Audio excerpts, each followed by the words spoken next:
Alright, so in this video, I'd like to give you 3 more tips that you can use to improve your sleep. And I just wanted to continue discussing the book Sleep Smarter. I think it's a really nice book, and you can implement some of the strategies that I've been using. And so last video, we discussed the importance of having a consistent sleep routine where you get that money sleep between 10 p.m. and 2 a.m. for so many benefits, as well as the importance of fixing your gut. In this video, I'd like to give you some more tips which will be very useful. So the 8th tip that I'd like to give you is to create something called the sleep sanctuary. So we humans are creatures of habit, and it's useful to link certain rooms of the house with certain activities. And the more we do something, the more it becomes automated, and the myelin sheaths around our neurons strengthen each time you do something. So you develop something called muscle memory. As the saying goes, neurons that wire together fire together. So having office work at bed creates this negative association between bed and sleep. And so ideally, you want to make your bedroom a sleep sanctuary, or like a sleep heaven, where you have a positive association for sleep. And some ways to do that include putting things in your bedroom that are inducive for relaxation and sleep, such as fresh air. It turns out that moving air is more energetic than stale air, or air that's still and not moving. So when air is in motion, it generates these negative ions, and these can oxidize things like odors and remove them and all that. So it's very kind of detoxing for your bedroom. It can remove things like odors, fungi, pests, toxins, etc. So you want that air to be moving. You want fresh air. You can open your window. You can put a fan. There's many things you can do to help with this. You can also plug into your outlet something called a negative ion generator, and these generators can make these negative ions to energize the air. It's very cheap. For like $20 you can get an outlet negative ion generator, so that's another option as well. So negative ions, again, they can oxidize and remove odors, fungi, mold, pests, toxins. They can bind to dust, pollen, cigarette smokes, and pet dander to remove it easily, so you have a clean, fresh air in your bedroom. You can, of course, as we mentioned, get a negative ion generator, open windows, invest in a fan. All of these stuff are great. The second thing is actually some plants are good at giving you clean air as well. And I recommend you looking at a NASA air study. And the NASA air study showed that some plants do a great job at filtering the air. It turns out that the English ivy can actually absorb formaldehyde, which is a neurotoxin. And the perennial snake plant can actually make oxygen at night. So a snake plant does the reverse of other plants, where they suck in oxygen and give CO2. Well, here you actually give oxygen, so you have more oxygen in your bedroom if you sleep with a snake plant, which I do, by the way. And then the last thing is odors, so smells. It turns out that jasmine has been shown to lower anxiety and makes you feel better when you wake up, so it improves your quality of sleep. So you can mix various essential oils from a whole slew of plants and get that relaxing anti-anxiety effect. So you can simply energize the air in your room by opening a window, having a fan, getting a negative ion generator. You can put some plants, you can put some plants in your bedroom, and you can maybe put some essential oils from different plants on your pillow, for example, for relaxation. All of these 3 create a neural association between bed and sleep, essentially creating a sleep sanctuary for you. The next tip, number 9, is to actually have sex for better sleep, improved mood, and better immune system. So sex has so many benefits, and orgasms actually release a whole variety of chemicals. Let's call it a chemical cocktail. So when couples have sex, there's just so many benefits, and it's such a great way to improve sleep. The Journal of Regulatory Peptides showed that one of the hormones that are released during orgasms is oxytocin, And oxytocin actually has a calming effect for sleep and causes the release of other feel-good hormones, endorphins. So endorphins make you feel good. So orgasms are great for a calming effect and feeling good before sleep, which is important.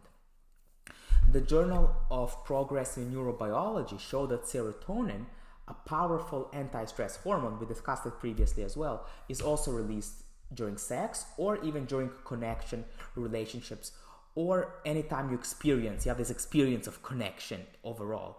It helps induce deep sleep. So serotonin helps reduce stress and gives you that rejuvenating deep sleep that you need. Another hormone, norepinephrine, also released during sex, also has anti-stress hormones like serotonin and promotes efficiency in REM sleep and improves the production of melatonin as well, which is actually great. And as you know, serotonin also increases melatonin. So both serotonin and norepinephrine are made during sex, and both of them allow better sleep because they increase melatonin levels. So it's just that serotonin helps with deep sleep, and norepinephrine helps with REM sleep efficiency. So you get a better sleep overall by getting all of these amazing hormones, right? By engaging in sex or intimacy or just feeling connected to other people. Prolactin is another hormone that gets made and promotes sleepiness. And the Journal of Sexual Medicine actually noted that prolactin levels are correlated with the quality of the orgasm and subsequent sexual satisfaction. So the more, the higher the quality of the orgasm and the satisfaction you feel after, correlates with how much prolactin you're gonna produce before bed. And this hormone is crucial for good sleep, immune system function. So here's where the immune system benefits come from. Prolactin gives you those, and better quality of life. And the Journal of Sexual Medicine also showed that proper sleep is also vital for sexual activity the next day, with a 14% increase in likelihood as poor sleep lowers libido and worsens sexual health. So not only sex gives you all these hormones which improve sleep, but the other relationship is also important. Good sleep increases the likelihood of having sex the following day. In fact, 14% higher, what this study in this journal showed. And John L. Pryor from the Minnesota Medical School in Minneapolis noted that sleep deprivation increases your risk of erectile dysfunction, and this has to do with a lower level of testosterone in the body, because remember, testosterone is produced in the deep sleep. So if you're not getting enough sleep, you're not going to get testosterone, and that increases your risk for erectile dysfunction. So sex can clearly give you all of these amazing benefits. It literally gives you this chemical cocktail, if you will, and that just facilitates a good night of sleep and improves the quality of sleep. The next tip that I'd like to give you guys is to get it blacked out. Our eyes actually have rhodopsin cells, which are light-sensitive parts, but the Brown University showed that our skin also has these rhodopsin cells, which send messages to the brain and to the rest of the body. And so our skin can literally absorb light as well, just like our eyes do, because it also has these rhodopsin cells. And you get messages in the brain that can interfere with sleep if you get light exposure before bed at night. And a study at Cornell, this is my favorite study, actually showed that the fiber optic cable behind the knee can affect body temperature and melatonin production. So what it showed is that just having a little bit of light before bed actually can suppress your melatonin and affect your body temperature in a negative way to suppress sleep. Studies show that room light exposure during sleep can suppress melatonin by over 50%. In fact, your body should be so dark that you should not see the palm of your hand in front of your face. So you can just do a test. Can you see your hand? If the answer is no, then your room is dark enough. If the answer is yes, then you should probably invest in some blackout curtains and make the room darker.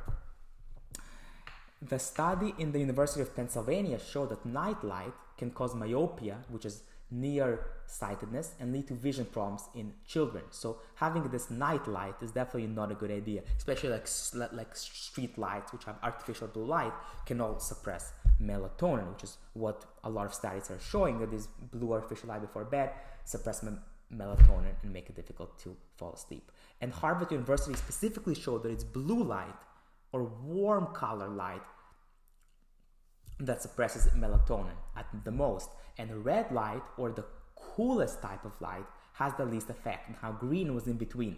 So red light does not have as much effect on melatonin as blue light.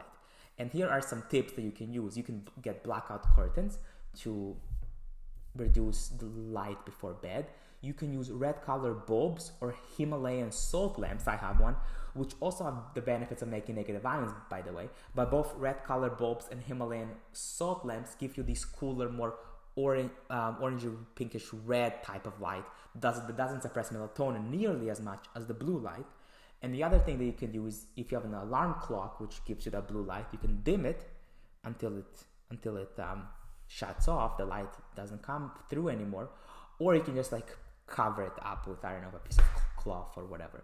So you can cover up the light from your alarm clock as well. Or in fact, you can use these like LED tapes to cover up blue light that can come off from, who knows, any electronic device that you have in your bedroom. You can just tape it with an LED. You can just tape those LED blue lights as well, like for example in your alarm clock, or if you have any other electronic devices as well. So this is the two easiest things I would say is you can also wear an eye mask or a sleep mask, whatever it's called. But just so you know, Brown University showed it's not only the eyes that have rhodopsin, but skin too. So the best is not to just sleep with an eye mask, but to also get a blackout curtain, because street lights can also affect sleep. In fact, only a fiber optic cable behind the knee was enough to reduce melatonin levels by quite a bit, which is what the study at Cornell showed. So an eye mask, and I repeat, is not enough. You also want to invest in a blackout curtain.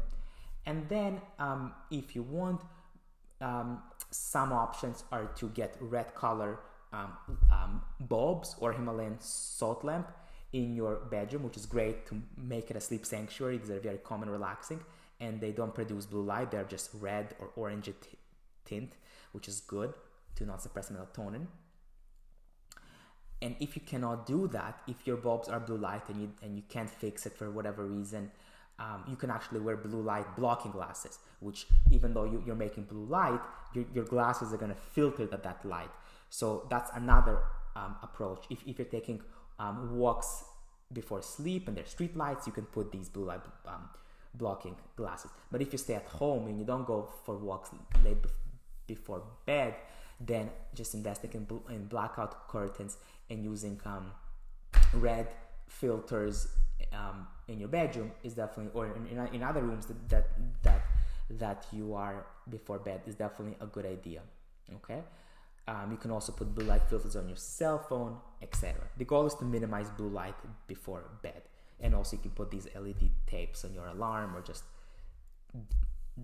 dim it down as well. So dimming is definitely a good idea, but if it's still making blue light, the best is to just do a filter, right? To put a blue light filter on your bulbs, or use a Himalayan salt lamp for light, or even candles are a great approach. And then for bed, I would say sleep with an eye mask, but also use a blackout curtain so that your room is completely dark and you can't see your hand if you place it in front of your face.